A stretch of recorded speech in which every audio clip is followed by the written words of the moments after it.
Oke, selamat malam semuanya. Buat yang hadir sudah 19 orang. Sekarang kita akan melangsungkan pertemuan kita yang ketiga dengan judul ukuran penyimpangan. Mungkin yang lain nanti bisa menyusul, namun berhubung karena jamnya sudah pas 9.30, bahkan di jam 9.31, kita langsung saja lanjut untuk materi ini. Bagi teman-teman yang menyusul, kita perbolehkan masuk dengan segera ya. Kita mulai dengan deviasi rata-rata dan deviasi standar. Nah, di bagian 3 ini atau di modul 3 ini kita bakalan mengenal istilah-istilah baru. Istilah-istilah barunya juga nggak begitu susah sih, gampang aja. Itu dimulai dari ring, ada nanti ring, kemudian deviasi rata-rata, deviasi standar, dan lain sebagainya. Nah, sekarang kita masuk dulu ke bagian ring. Apa itu ring? Ring adalah perbedaan antara data terbesar dengan data terkecil. Jadi ibaratnya selisih, seperti selisih ya. Nah, kemudian seperti contohnya nih, bisa buka, Mbak dan Mas kalian bisa buka di halaman 3.3, itu ada contoh ring. Nah, ada 10 orang buruh. Datanya adalah 35, 40, 60, 35, 55, 45, 27, 25, 31, dan 34. Nah, bagaimana cara menentukan range-nya? Range-nya itu adalah kita cari data yang terbesar dan juga data yang terkecil.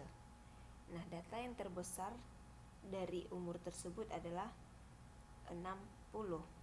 Nah, data yang terkecil adalah 25. Berarti range-nya sesuai dengan definisi perbedaan antara data terbesar dan data terkecil, atau disebut juga dengan selisih antara data terbesar dan data terkecil. Jadi 60 dikurang 25 sama dengan 35, begitu. Nah, selain itu kita juga ada yang namanya deviasi rata-rata. Apa itu deviasi rata-rata? Nah, deviasi rata-rata itu adalah rata-rata penyimpangan data dari rata-rata min-nya. Nah, min kan di modul 2 kita udah belajar. Min itu disebut juga dengan nilai rata-rata ya. Jadi dalam proses penghitungan deviasi rata-rata ini kita harus mencari rata-rata mutlak. Nah, mutlak maksudnya adalah tidak ada nilai yang bersifat negatif, semuanya positif. Jadi ini ada rumus ya untuk mencari deviasi rata-rata untuk data yang tidak dikelompokkan, yaitu dx rata-rata sama dengan sigma x dikurang x rata-rata dalam harga mutlak dibagi n. Nah, di situ saya buat adalah x aksen karena susah ya mengetik di PowerPoint itu x rata-rata, jadi saya ketikkan x aksen. Nah, itu dari rumusnya. Sekali lagi saya ulangi, deviasi rata-rata atau dx yaitu sama dengan sigma dari harga mutlak x dikurang x rata-rata per n. Oke. Nah, ini ada contoh yang kita ambil itu dari produksi batik dari 5 perusahaan ya. Nah, itu ada 70, 65, 45, 40, dan 30. Dimana kalau itu semua dijumlahkan, n-nya itu sama dengan 250. Nah, x dikurang x rata-ratanya berapa? Oke, sebelum untuk mencari x dikurang x rata-rata, kita harus tahu berapa nilai x rata-ratanya. Nah, kemarin kan di modul 2 kita udah pelajari bagaimana cara mencari nilai rata-rata. Siapa yang bisa tahu dari mana berapa nilai rata-rata daripada x? Coba saya kasih waktu 2 menit.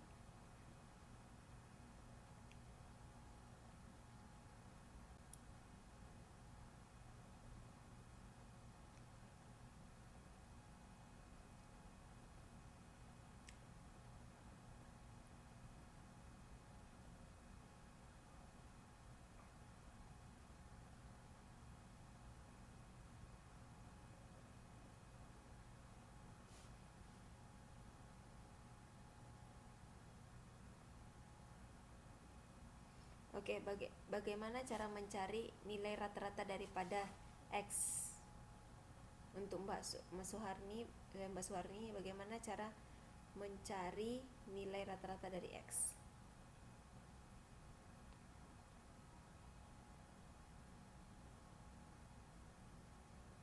Nggak apa-apa Mbak, gabung aja sama kita langsung.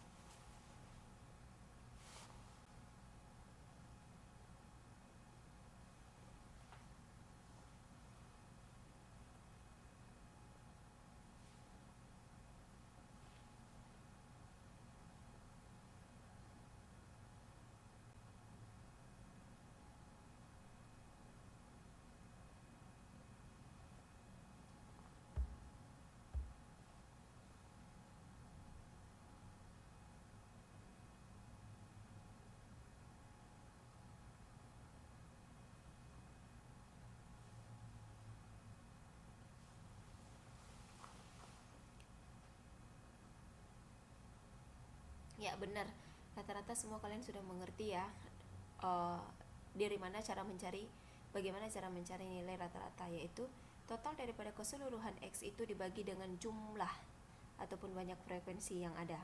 Berarti 250 dibagi 5 sama dengan 50. Berarti benar ya, kalian semua sudah mengerti bagaimana caranya.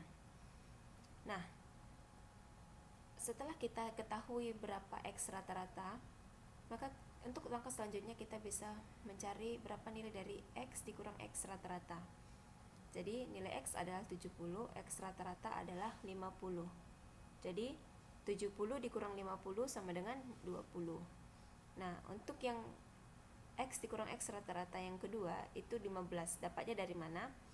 Dapatnya dari 65 dikurang 50 sama dengan 15. Sama seterusnya sampai ke bawah seperti itu. Nah, kemudian untuk kolom yang ketiga itu ada X dikurang X rata-rata harga mutlak. Nah, kalau ada garis 2 kiri kanan itu dibaca dengan garis mutlak. Apa arti garis mutlak? Semua nilai yang negatif itu dipositifkan. Tidak ada yang nilai negatif di dalam nilai itu ya. Jadi ya dari X dikurang X rata-rata kita bisa lihat ada 20, 15 minus 5, minus 10, minus 20 dan 0. Oke. Nah, jadi di X dikurang X rata-rata itu yang harga mutlak itu semuanya dipositifkan menjadi 20, 15 minus 5 20, 15, 5, 10, 20. Nah, untuk yang 70 itu adalah jumlahnya dari atas ke bawah. Sama seperti dengan X itu 250 itu jumlah dari atas ke bawah, dan 0 di X dikurang X rata-rata itu adalah 0. Oke, sampai di sini ada yang mau bertanya? Saya beri kesempatan 2 menit untuk melihat lagi ke belakang, mana tahu ada yang mau bertanya.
Oke, ada pertanyaan dari Mbak Ira Susanti. 70 bagi 15 itu dari mana? Oh ya, uh, untuk DX, nah itu saya belum jelaskan ya. Untuk DX rata-ratanya, deviasi rata-ratanya. Namun satu hal yang sebelum sampai ke situ, berarti sudah kita pastikan semuanya udah mengerti ya untuk mencari X dikurang X rata-rata dan juga harga mutlak dari X dikurang X rata-rata ya. Oke, untuk membangun tadi saya sengaja kasih waktu 2 menit, makanya saya diam gitu.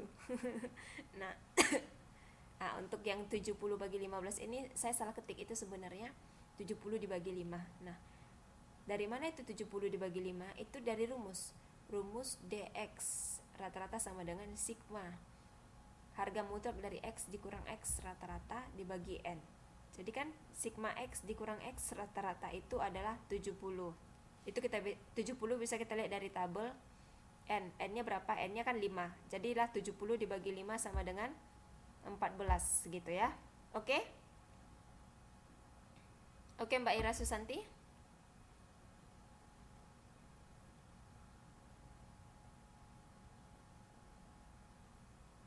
Oke. Kita move ya.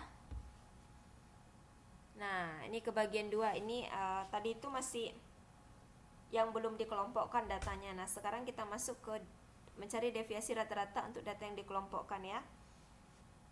Rumusnya simple, sama dengan yang sebelumnya. Bedanya adalah ini dikalikan frekuensi lagi. Jadi cara mudah ngingatnya, untuk data yang tidak dikelompokkan itu tidak ada jumlah frekuensi, tetapi untuk data yang dikelompokkan jumlah frekuensi diikutsertakan ya. Jadi deviasi X rata-rata sama dengan sigma frekuensi dikali harga mutlak dari X dikurang X rata-rata per N. Ya, itu ada contoh. Nah, ini untuk ada keuntungan 30 dikurang 30 sampai 39,9 juta. Itu frekuensinya ada 4, X-nya ada 35. Nah, sebenarnya di soal itu biasanya yang diketahui adalah keuntungan F dan X. Untuk Fx, X dikurang X rata-rata, harga mutlak X dikurang X rata-rata, dan F dikali X dikurang X rata-rata itu kita yang cari. Jadi biasanya itu kolomnya yang lainnya itu kosong gitu, yang cuman yang 3 bagian ini yang diketahui karena itu merupakan bagian dari soal ya. Jadi bagaimana cara mencari Fx? Nah, itu yang pertama, kolom keempat ya, Fx.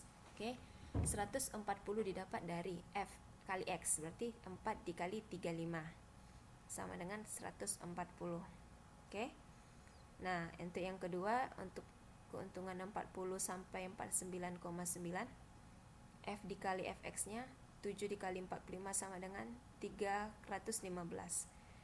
Bagaimana dengan X dikurang X rata-ratanya? Sama. Hal yang pertama harus kita cari adalah berapa X rata-ratanya. Nah, X rata-ratanya itu diambil dari Fx, jumlah dari Fx dibagi F gitu, dibagi jumlah frekuensi. Oke, berarti pertama sekali kita harus cari dulu Fx-nya, kemudian nilai Fx kita jumlahkan dari atas sampai ke bawah, dapatlah dia 3240 dibagi N. N-nya berapa? N-nya itu adalah F, 50, dapatlah 64,8. Oke, maka kita bisa mencari X dikurang X rata-rata. Nah, berarti untuk X berapa? 35 dikurang X rata-rata. X rata-ratanya berapa? 64,8, begitu ya. Dapatlah dia minus 29,8. Nah, itu untuk yang pertama. Saya nggak buat minus ya, soalnya ada tuh salah ketik kemarin. Nah, yang kedua juga sama. X dikurang X rata-rata, berarti X-nya adalah 45 dikurang 64,8. Minus 19,8. Nah, begitu seterusnya. Untuk harga mutlak itu kita tinggal mengubah minus menjadi positif, nilainya itu jumlah nilainya itu sama. Nah, untuk F dikali harga mutlak dari X dikurang X rata-rata, nah itu kita tinggal kalikan aja, X dikurang X rata-rata yang harga mutlak dikali dengan jumlah frekuensi. Frekuensinya kan ada 4, 7, 8, 12, 9, 6, 4 gitu. Oke, kita pelan-pelan aja Mbak Mas, karena ini sepertinya bakalan masuk ujian nanti. Untuk tabel ini ada nggak yang mau ditanya? Pelan-pelan aja, bisa diamati pelan-pelan, karena kita sulit untuk bertemu, saya sulit menjelaskan lebih rinci karena via online ya, jadi nggak bisa saya tuliskan di papan tulis begitu. Oke, untuk Mbak Titin nggak apa-apa, langsung gabung aja.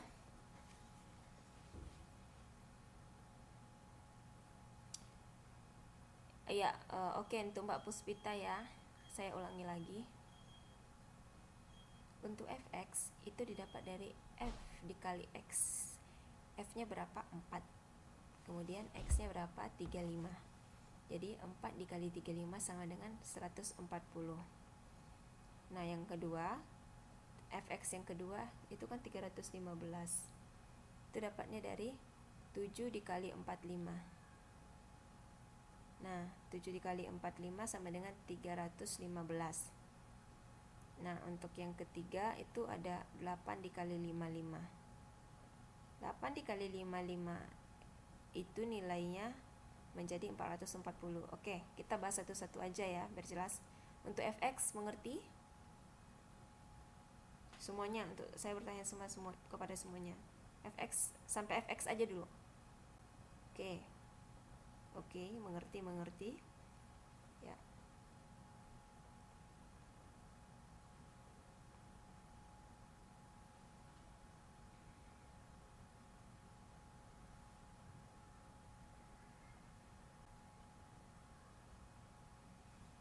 Oke, rata-rata mengerti ya. Nah, kita pindah ke bagian X dikurang X rata-rata. Nah, untuk pada kolom yang ke-5 ini kita harus mencari berapa nilai X rata-rata terlebih dahulu. Nah, nilai X rata-rata itu didapat dari jumlah Fx dari atas sampai ke bawah dibagi dengan jumlah frekuensi. Nah, sekali lagi saya ulangi. Untuk mencari nilai X rata-rata itu didapat dari Fx, jumlah Fx dibagi dengan jumlah frekuensi. Berarti 3240 dibagi 50. Hasilnya adalah 64,8. Nah, baru kita bisa mencari hasil daripada X dikurang X rata-rata. X-nya berapa? X-nya 35. X rata-ratanya tadi berapa? 64,8. Jadi 35 dikurang 64,8 sama dengan minus 29,8. Nah, yang kedua, X-nya itu adalah 45 dikurang X rata-rata tadi kan 64,8. Hasilnya minus 19,8. Yang ketiga, 55 dikurang X rata-ratanya 64,8. Hasilnya minus 9,8. Oke, untuk X dikurang X rata-rata ini semua mengerti caranya? Kita pelan-pelan aja ya.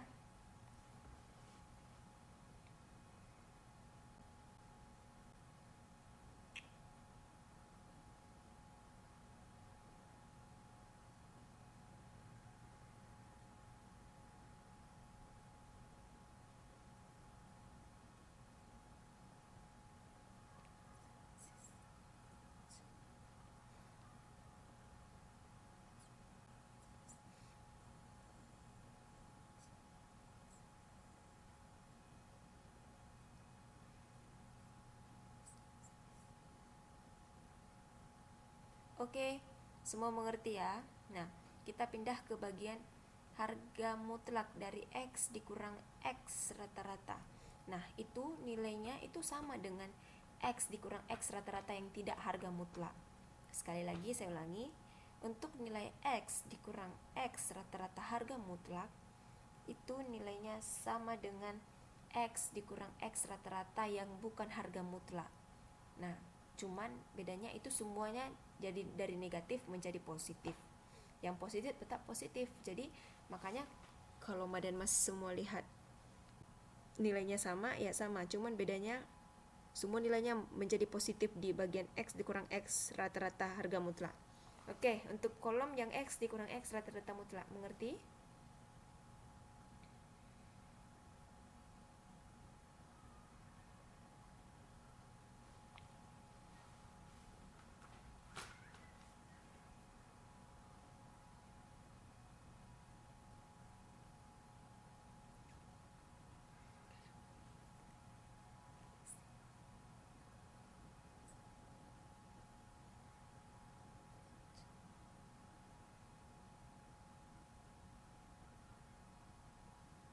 Oke.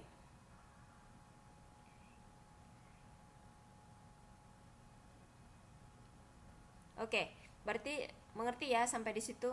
Kita bisa pindah ke kolom berikutnya. F dikali X dikurang X rata-rata harga mutlak. Nah, ini kita tinggal mengalihkan aja. F, yang kolom F itu dikalikan dengan kolom X dikurang X rata-rata harga mutlak. Berarti 4 dikali 29,8 dapatnya 119,2. Kemudian 7 dikali 19,8 hasilnya 138,6. Kemudian yang ketiga 8 dikali 9,8 hasilnya 78,4. Nah, untuk kolom F dikali dengan X dikurang X rata-rata, itu mengerti yang kolom terakhir? Semua buat semuanya.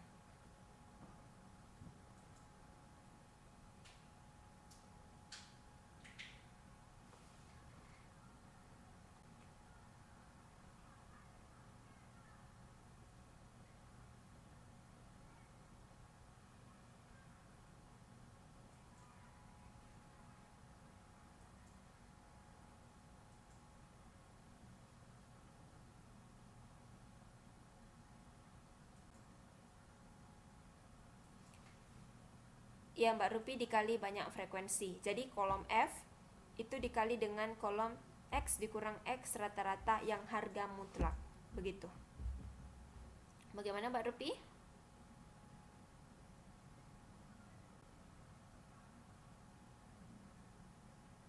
Oh, oke. Mas Rupi, maaf. Ya, berarti untuk kolom ini, untuk pengisian kolom ini sudah mengerti ya semuanya?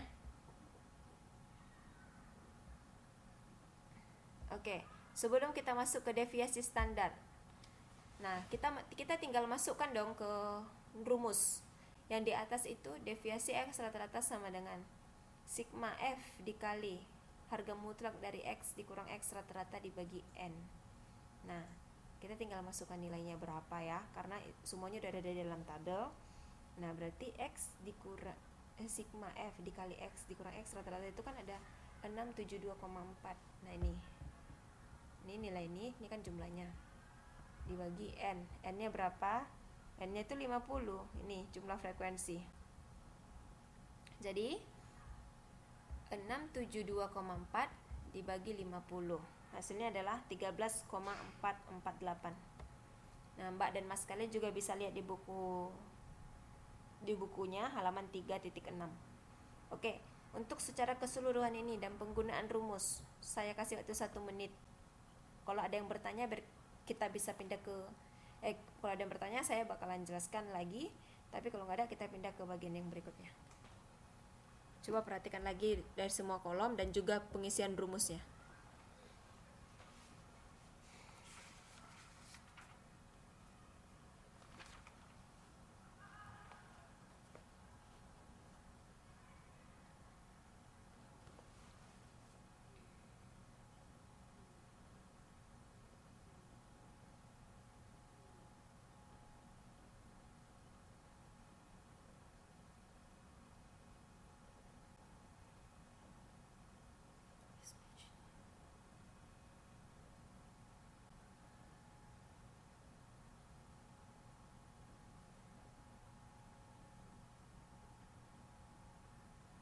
Sigma, oke Mbak Santi bangun.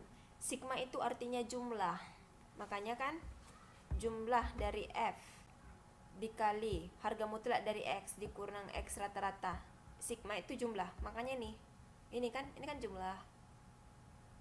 Nah, makanya 672,4 dibagi N. N-nya kan ini semua, jumlahnya 50. Jadi sigma maksudnya adalah jumlah. Oke Mbak Santi?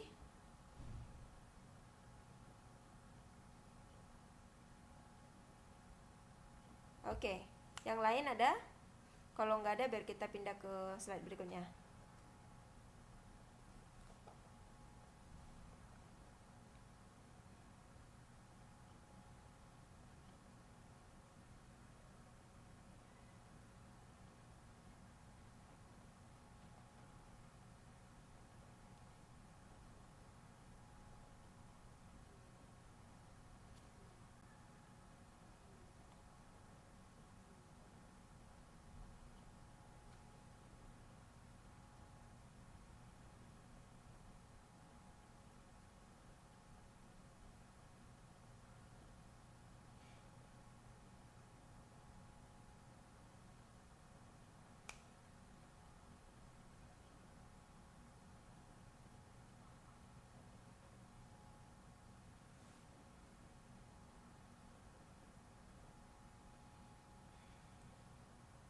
Oke, sudah paham ya semua? Oke, kita pindah ke bagian deviasi standar. Oke, apa itu deviasi standar? Nah, deviasi standar ini biasanya kita gunakan itu beberapa populasi sampel besar, yaitu yang mana nilainya itu lebih besar atau sama dengan 100. Atau untuk deviasi standar untuk sampel kecilnya itu bisa kurang dari 100. Nah, ada berbagai macam deviasi standar ya, yaitu deviasi standar populasi, deviasi standar sampel besar, dan juga deviasi standar sampel kecil. Nah, untuk deviasi standar populasi itu rumusnya adalah mu sama dengan, bisa dilihat di halaman 3.7, mu sama dengan sigma akar dari sigma X dikurang mu kuadrat per N. Oke. Nah, di sini ada penjelasannya, yaitu untuk standar deviasi. Deviasi standar adalah sigma itu jumlah, X dikurang mu. Mu adalah min. Nah, min. N itu adalah jumlah banyaknya anggota populasi. Oke, untuk yang kedua ada deviasi standar sampel besar, di mana N-nya itu lebih besar, itu tidak kecil itu ya. Itu harusnya lebih besar dari 100. Mereka salah ketik. Nah, itu untuk rumus deviasi standar itu ada S. Standar deviasi adalah sigma X dikurang X rata-rata kuadrat per N. Itu diakarkan juga. Nah, untuk deviasi standar sampel kecil itu N-nya kurang dari 100. Nah, S sama dengan sigma X dikurang X rata-rata kuadrat dibagi N kurang 1. Ya. Kita bisa langsung masuk ke soal. Nah, ini perhatikan di PowerPoint. Ini ada soal. Nah, soalnya adalah X itu ada 70, 65, 45, 40, 30. Nah, jika dijumlahkan semua itu jumlahnya itu 250. Tidak berbeda, tetap mereka bakalan meminta X dikurang X rata-rata. Nah, untuk hal yang